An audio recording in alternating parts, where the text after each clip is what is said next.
Salam saudara kekasih di dalam nama Tuhan Yesus, sungguh sangat luar biasa kembali dapat bersua bertemu dengan saudara yang hebat-hebat dimanapun saudara berada, baik yang ada di Ufuk Barat, Ufuk Timur, dari Sabang sampai Maroke. Demikian juga saudara-saudara yang ada di luar negeri, Malaysia, Singapura, Timur Leste, Australia, Amerika Serikat, Eropa, dan negara-negara lain yang tidak saya sebut satu persatu. May God bless you abundantly. First of all, I would like to welcome you all to the channel of Khotbah Pendeta on the program of Rubrik Hukum. Saudara, pagi hari ini kita akan berbicara tentang keadilan, saudara. Ya. Sebagaimana kita tahu bahwasanya Ustadz Yahya Walloni, saudara, sudah menyelesaikan masa hukumannya, ya, dan sangat menarik, saudara, ketika saya juga mengikuti bincang-bincang dia di salah satu channel YouTube, saudara, ya, di mana dia menjelaskan, saudara, bahwasanya kehidupannya sekarang ini sungguh sangat berubah total, saudara, ya. Sangat menarik, saudara, ya, ketika dia ditanya bagaimana tema-tema khotbahnya pada waktu itu kok bisa sampai seperti itu sehingga membuat geger Indonesia, saudara, ya, dengan pengajaran-pengajarannya yang notabene-nya itu menjelekkan kekristenan, saudara. Lalu dia jawab dengan jujur, saudara, bahwasanya dia juga tidak tahu, ya, setan apa yang merasuki dirinya, saudara. Nah itu, ya, sehingga ketika dia ditanya apakah dia masih akan menggunakan metode atau model ceramah sebelum dia dijebloskan dalam penjara, dia katakan tidak, ya. Dia jelaskan bahwasannya apa yang dia lakukan, ya, selama ini, saudara, itu adalah salah. Nah, saya pikir ini buah perenungan dia selama ada di penjara, saudara. Ya, puji Tuhan lah, ya, kalau Ustadz Yahya Walloni bisa bertobat, saudara. Tentu kita harapkan juga, ya, ke depan isi ceramahnya itu atau dakwahnya itu, saudara, itu bisa menyejukkan. Bahkan dia juga menghimbau, saudara, bahwasanya sudahlah, lupakan, ya, model-model apa yang pernah dia lakukan, ya. Tak usah diulangi lagi karena itu akan membelah bangsa dan negara ini. Nah, saya pikir ini satu kesadaran yang luar biasa yang perlu kita apresiasi, saudara. Lantas, saudara, ya, dia juga menjelaskan pengalamannya selama di penjara, saudara, ya.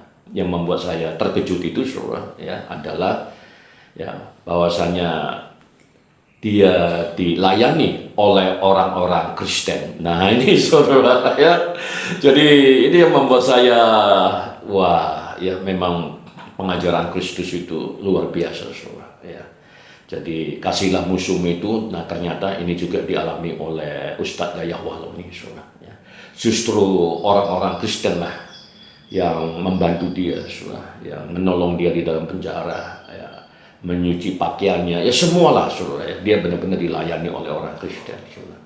Nah ini kan sesuatu hal yang, ya, perlulah, ya, dipahami oleh umat-umat Muslim yang lain tentunya, ya. Bahwasanya pengajaran Kristus itu memang kasih, ya. Jadi memang sangat kontras, ya, sebagaimana yang dialami oleh Bapak MKC, saudara, ya. Kita tahu, ya, bahkan saya juga ikut menyampaikan, memberitakan bagaimana dia mengalami treatment atau perlakuan, saudara, ya, yang tidak senonoh, ya, yang secara sewenang-wenang dilakukan oleh oknum-oknum Islam ini, saudara, ya, yang membuat Bapak Muhammad KC itu sangat menderita di dalam penjara, saudara. Nah inilah yang kita butuhkan, saudara, ya, kesadaran, ya, bahwasanya jangan karena agama, ya, kita menjadi radikal, saudara, ya. Tapi marilah, ya, khususnya saudara Muslim, ya, dengarkanlah apa yang disampaikan oleh Ustadz Yahya Walloni yang sudah melakukan perenungan yang sangat dalam selama dia ada di penjara. Ya, memang sangat kontras apa yang dilakukan, ya, oleh oknum-oknum saudara Muslim, ya, terhadap Bapak Muhammad MKC dengan saudara-saudara Kristen kita yang ada di penjara, ya, yang mereka lakukan terhadap Bapak Ustadz Yahya Wahloni. Nah, saya pikir ini juga merupakan sebuah kesaksian. Nah, tentu di dalam persidangannya nanti, saudara, nah kita berharap bahwasannya ya, apa yang dialami, ya, rasa keadilan yang didapatkan oleh Bapak Ustadz Yahya Wahloni ini juga berlaku terhadap Bapak MKC, saudara. Ya. Jujur ya, ketika ditanya ya, pada waktu itu ya, Ustadz Yahya Wahloni itu ya, berapa lama kira-kira dia akan mendapatkan hukuman penjara karena perbuatannya melawan hukum ya, karena penodaan agama itu ya. Dia berpikir ya pada waktu itu 10 tahun, saudara. Nah, ketika vonis hakim dijatuhkan, saudara, ya, dia jelaskan bahwasanya dia siap untuk melakukannya, tapi semuanya beyond the imagination, saudara. Ya. Dia pikir 10 tahun, ternyata dia hanya dijatuhi hukuman 7 bulan, saudara. Dan para hakimnya pun ya, itu mayoritas adalah orang-orang beragama Kristen, saudara. Nah, ini kembali saya pikir banyak pertimbangan-pertimbangan para hakim ini yang menjatuhkan hukuman yang sangat rendah kepada Bapak Ustadz Yahya Wahloni ini, yang mungkin dipengaruhi juga oleh dasar iman Kristianinya, saudara. Ya. Nah, tentu saudara ya, kita berharap ya, apa yang dialami sebagaimana saya sampaikan tadi itu oleh Bapak Ustadz Yahya Wahloni itu juga dialami oleh Bapak Muhammad KC, saudara. Ya. Sehingga rasa keadilan itu benar-benar bisa ditegakkan, bukan oleh karena tekanan-tekanan massa ya, yang tidak bertanggung jawab itu, saudara, yang terus menekan para hakim untuk menjadi hukuman yang sangat tinggi kepada Bapak MKC, saudara.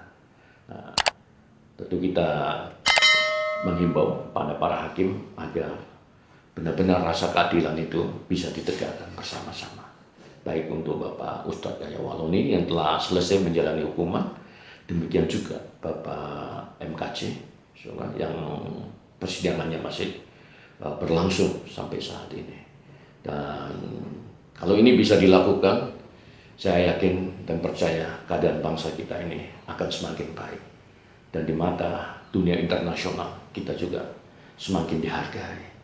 Saya pikir demikian untuk kali ini. Mari kita terus berdoa buat Bapak Muhammad MKC supaya dia juga mendapatkan rasa keadilan yang sama sebagaimana didapatkan oleh Bapak Ustadz Yahya Wahloni.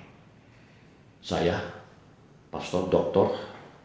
Andi Padayadi Wiharjo Kusumo, Apopannya Raya Jelata, mengucapkan salam sejahtera, salam sehat, Immanuel, Shalom.